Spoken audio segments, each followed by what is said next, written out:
Okay, thank you, Lynn, for the introduction, and thank you really for the opportunity to participate in this symposium. So a few months ago, John Schiffer actually gave an hour-long director's colloquium on the physics associated with CP-1, and I'll briefly use my 25 minutes to tell you about the chemistry that comes out of CP-1. And so my talk is CP-1, New Chemistry, and the Periodic Table. So I want to start kind of as John did in building up what was going on in the physical sciences at the time that CP-1, leading up to CP-1. And so he covered the physics quite extensively and elegantly. And so I'll cover the chemistry by just putting up the periodic table of the 1930s. And so the periodic table of the 1930s looks quite a bit like the periodic table now, except for some fairly critical issues with it. And so what you'll notice here in the periodic table of the 1930s is that we're missing some elements here, the transition metal, technetium, the heavy halogen, astatine, francium, the heavy alkali metal. And down here we've got these elements arranged in a fourth transition metal series, and also the lanthanides down here. And so John Schiffer asked me at lunch, because he saw my tie, I'm a chemist, so I have to wear a periodic table tie. He goes, how is this arranged? Because he was disturbed by tungsten sitting over top of nitrogen, I believe. And so we can look at the arrangement of the periodic table, and we can approach this from a variety of different ways. So Mendeleev started looking at arranging the periodic table based on atomic masses, and also based on the chemical behavior of these elements. And so fast forward into the 20th century, or the late 19th century, and so what we end up with at this point in the 1930s is that we've now arranged the periodic table based on the atomic number, the number of protons in a nucleus. The number of protons in a nucleus is also the number of electrons in that atom. So across we go hydrogen 1, helium 2, lithium 3, so on and so forth. But also underlying this are quantum mechanics. So as we go down each one of these periods here, what we're doing is increasing the principal quantum number n by 1.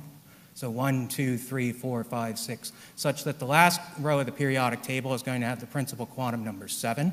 If we were to actually make super, super heavy elements, we'd be in principal quantum number 8, but we're not there yet. And so we have proton number, electron number, so electrons are where the chemistry happens. And we also have this quantum mechanic going on here, so that we also see with the principal quantum number, we get the orbital quantum number, which gives us s orbitals, p orbitals, d orbitals, and f orbitals. And so in the periodic table of the 1930s, we can, aside from being arranged by the atomic number, or the number of protons, there is this lanthanide series popped up here. And what's interesting about the lanthanide series is that this was predicted long before it was actually chemically separated or identified chemically. And so Henry Moseley, doing X-ray spectroscopy, predicted that there would be no more and no less than 15 F elements of the lanthanide series using X-ray spectroscopy. And the reason that he could do that is that he could jump across this lanthanide series over to thallium, lead, and bismuth, and see that there was actually something broken, or there was a break in that trend, that periodic trend. So if we back away from the atomic physics for a moment, and we look at the utility of the periodic table to a chemist, what we see is not only the quantum mechanics, but as we go look down these groups, we actually see periodic effects or trends within the chemistry there.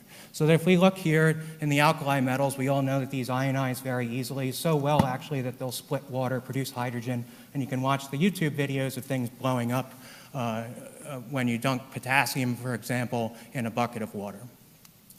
Also, we can look across these periods now, and so we can see, and as chemists, we can actually develop periodic trends with reactivities. For instance, scandium is going to be principally trivalent, titanium +4, vanadium +5, chromium likes its +6 oxidation state. And so beyond the quantum mechanics of the periodic table and the elegance there, we can also begin to develop systematics of the chemistry. And so leading up to CP-1 and its demonstration at the University of Chicago, this is an extremely interesting time to be a chemist and also a physicist. So at this time, the chemistry and physics are really intertwined. And in fact, you have chemists doing physics and physicists doing chemistry. It's all kind of absurd at the moment. But what we see, in 1939, we identify francium. This would be the last naturally identified element. In Italy, Segre, separated technetium out of some irradiated components.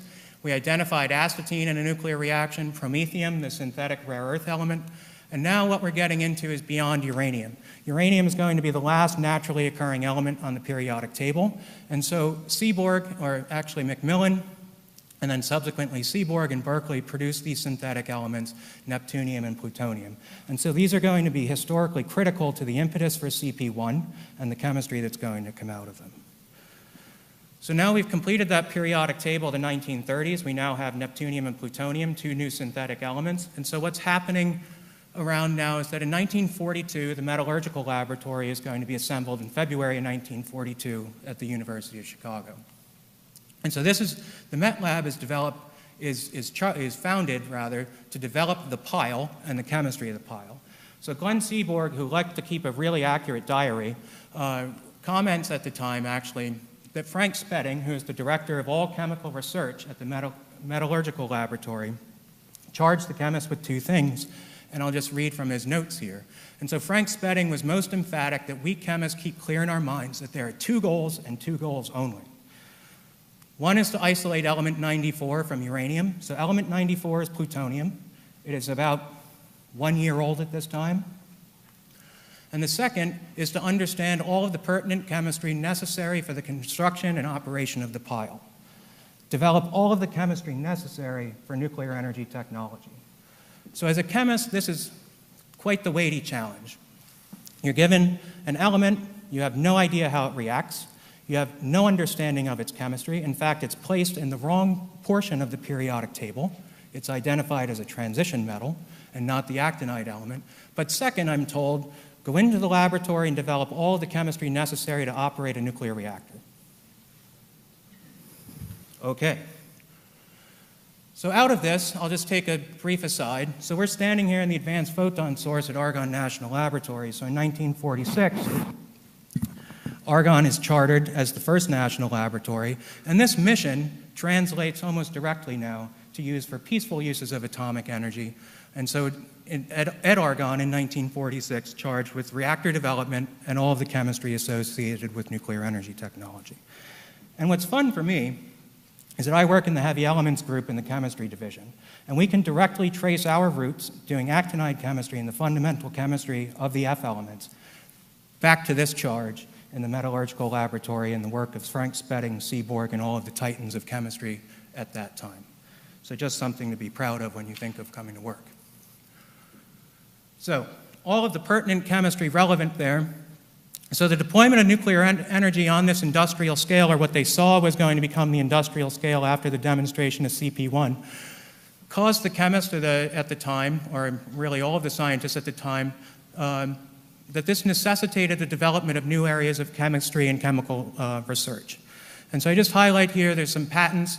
This is actually these patents at the top here for the separation of plutonium from uranium in efforts to close the nuclear fuel cycle. This is actually the patent for the Purex process developed in the actually out of the metallurgical laboratory that's still state-of-the-art in nuclear fuel reprocessing today, which kind of, I think, unfortunate.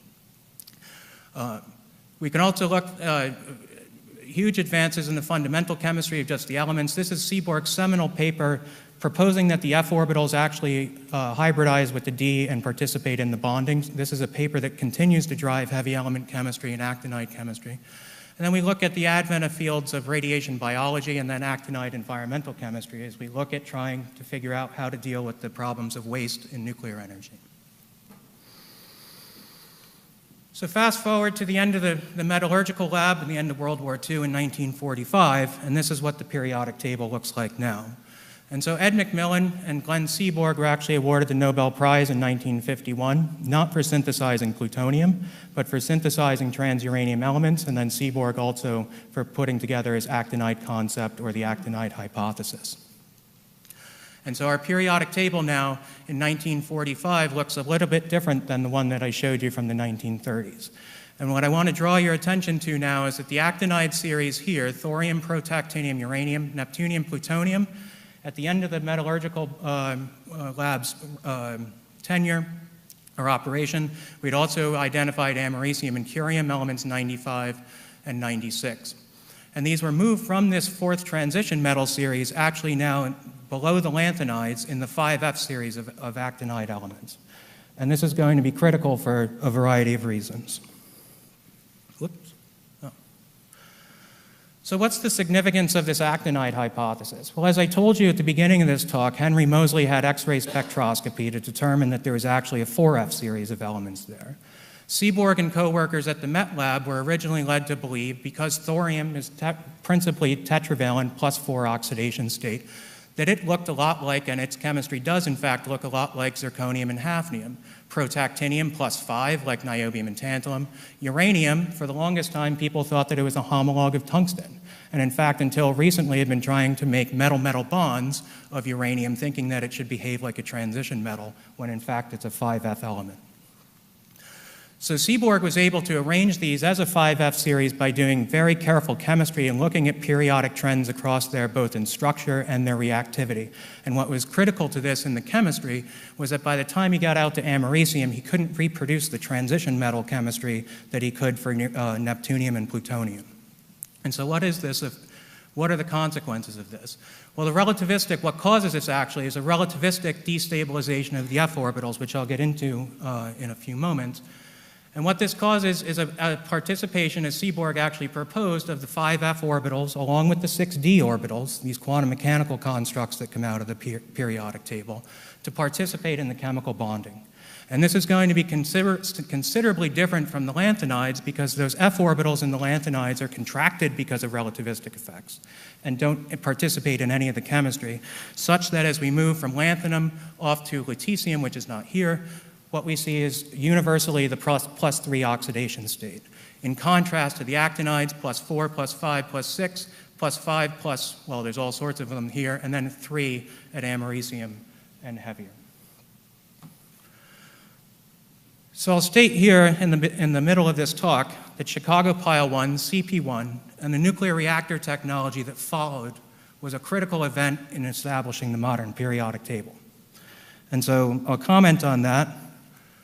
And so if we look now at chemistry in the new periodic table, is that Chicago Pile 1 and subsequent nuclear reactors would actually generate macroscopic quantities of new elements. At the time of the metallurgical laboratory, they had produced fractions of a microgram of plutonium, and they were trying to develop industrial scale separations processes based on the availability of microgram quantities of this material. It's an extremely weighty task to charge a chemist with. But after and subsequent with this new reactor technology, we could produce large amounts of plutonium, americium, curium, berkelium, californium, and even einsteinium. So at Oak Ridge, they're in fact producing californium for industrial processes, and what comes along with this actually are some trace quantities of einsteinium. But what does this actually allow us to do? And so we're not only here, CP1 is now building out the periodic table, pushing the boundaries of the periodic table, but is actually going to allow us, with these new materials in accelerators, to synthesize super heavy elements and study their chemistry. So this is the periodic table as we know it, in 2017. And as I alluded to in the beginning now, we've now populated the entire 5F series out to nobelium and lawrencium. And now we have the entire 7th period of the periodic table populated. And this is quite exciting for reasons I'll get into in the next slide or so. And so here we have element 104, rutherfordium, dubnium, seaborgium, all the way out to now we finally synthesized the heaviest noble gas, oganesson, which Seaborg used to be the only living person, or at the time when he was living, to have an element named after him. Yuri Oganessian is now the second person to have that. We have tennessine here, the heaviest halogen, livermorium, moscovium, fluorovium, nihonium, copernicium, and so on and so forth. And so this is kind of an interesting thing in the periodic table, because as we get heavier and heavier, all of these nice periodic trends that we could expect moving across the periods and down groups start to become muddied. And the reason that they become muddied are relativistic effects and spin-orbit coupling. So relativistic effects are going to scale with Z. So as we add more protons or our nucleus becomes heavier and more electrons, we're actually going to have to make relativistic corrections to things like binding energies, to things like if we were to calculate a Bohr radius, we would have to correct for that. And so what we can see is we go across the periodic table from hydrogen all the way out to oganesson, we can see this quadratic behavior in the relativistic effects. And so if we look from hydrogen out to, say, lead, element 82, we see is about a 25% correction due to relativistic effects in some of the electron binding energies. If we go and we look just at the actinide series out to oganesson, what we see just in the actinide series out to, from actinium out to lawrencium, is that same 25% correction just in the 5F series. So we have significant contributions now from relativistic effects in the chemistry of these orbitals. And so I can show you that a different way, and what that's going to cause is relativistic effects are going to cause the S orbitals, those spherically symmetric ones, to contract, and it's going to stabilize them in energy, but the D and the F orbitals are going to become destabilized in energy, such that because of relativistic effects, we can no longer use our hydrogen-like atom model, where we would expect the 5F orbitals here to be lower in energy based on the principal quantum number 5, 6, and 7, below the 6D and the 7S. When we turn on nature and those relativistic effects, what we see is a reordering of those orbitals. The 5F and the 6D become destabilized, as we would expect from these contributions of relativistic effects, and those 7S orbitals become contracted and stabilized as well. So this should be concerning to you if you're a chemist, because now what we're doing, because of relativistic effects, is we're reordering the valence orbitals of these atoms. And so what does that mean if we start to reorder the valence orbitals of an atom? What do we start to do? We start to change its chemistry, such that an atom that we might think is a transition metal and might behave like titanium, zirconium, or hafnium might now behave like a main group metal, say, I don't know, sulfur or lead. And so are these in fact going to be that extreme? And the answer is yes. So we can push the bounds of studying this chemistry. These are really fascinating systems. And we can look at the fundamental atomic structure near the end of the periodic table. And so there are experiments probing the atomic structure of these heavy and super heavy atoms, revealing chemical consequences of these relativistic effects and spin-orbit coupling. So I show you two examples here, two really elegant experiments, one done at the GSI in Germany and the other one done in Japan, where they looked at the first ionization potential of lawrencium. And so why is this an issue? Well, because of these relativistic effects, we don't actually know what the ground state electron configuration of lawrencium should be. People have calculated it, and we come up with different answers. Lawrencium could actually behave like a 7p main group, or it could have that last valence electron in that 6d orbital. And so measuring this, actually, they found out that, in fact, that it's the proper electron configuration is this 5f14, 7s2, 7p.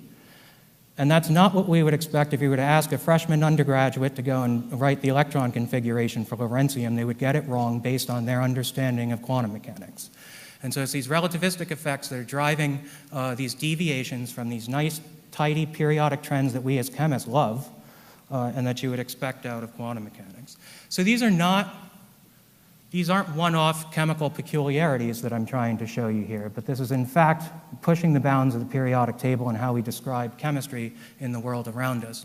And so the nuclear chemist, or if you like, a low-energy nuclear physicist, they've been out studying the chemistry of these super heavy elements. So here, they recently reported a carbonyl complex of element 106, seaborgium. So we're now pushing super heavy element chemistry beyond just the atomic structure into the actual reactivity of these molecules, and in this case, near organometallic chemistry of the super heavy elements. We can look at element 108, hassium, which sits right below osmium, and the idea here was that it should behave like a volatile tetroxide. It should behave like a transition metal, like osmium, its homologue. We can also look at bohrium chemistry. We can look at element 112, and now the big debate is over flerovium, element 114, and its chemistry, whether it behaves like a noble gas or if it behaves like mercury because of relativistic effects. So you've probably heard the word relativistic effects enough, and you're probably bored with it, and you're like, so what? What does it matter to me? Well, if you drive a car that relies on a lead-acid battery, relativistic effects and relativity are how you got to work this morning. There's a paper in PRL that's quite the fascinating read, but they did a calculation for the lead oxide, lead-acid battery, wondering where all this voltage was developed in this chemical reaction. And it turns out that if you strip relativistic effects out of those calculations, what you find is that 80 to 85% of the voltage developed in a lead-acid battery is due to relativity. Thank you, Albert Einstein. In contrast, if we go to tin, which also forms a SNO2, like PbO2, and we try to do the same electrochemical reaction, tin sits right above lead in the periodic table, you can't do it, because the relativistic effects that are present in lead are not present in tin and won't develop that potential for you. So it's just not a peculiarity of radioactive elements. So I'll summarize here by saying that Chicago Pile 1 was a launching point for developing the chemistry of the heavy and heaviest elements. And so the development of nuclear energy technology, and with it innovative fuels and fuel cycles, relies on this chemistry. And so Enrico Fermi gave us the nuclear reactor and gave us these elements. And so we're providing back to him as chemists the chemistry to actually develop this technology for energy and electricity generation through separations, material science, so on and so forth. And so I'll argue that the fundamental chemical and physical properties, or I showed you rather, that these are heavily influenced by relativistic effects, fundamental concepts in chemistry and physics, imparting really kind of unique chemistry to these and causing us to question really how we arrange the periodic table once we get down towards the bottom of it. And so as a fundamental scientist or someone who works in fundamental science, I'll argue that we need to continue to study these, the chemistry of the actinide and transactinide elements, because it's not only critical to understanding nuclear energy technology, but simply for discovery and understanding the natural world around us. So with that, I thank you for your attention, and I think thank you.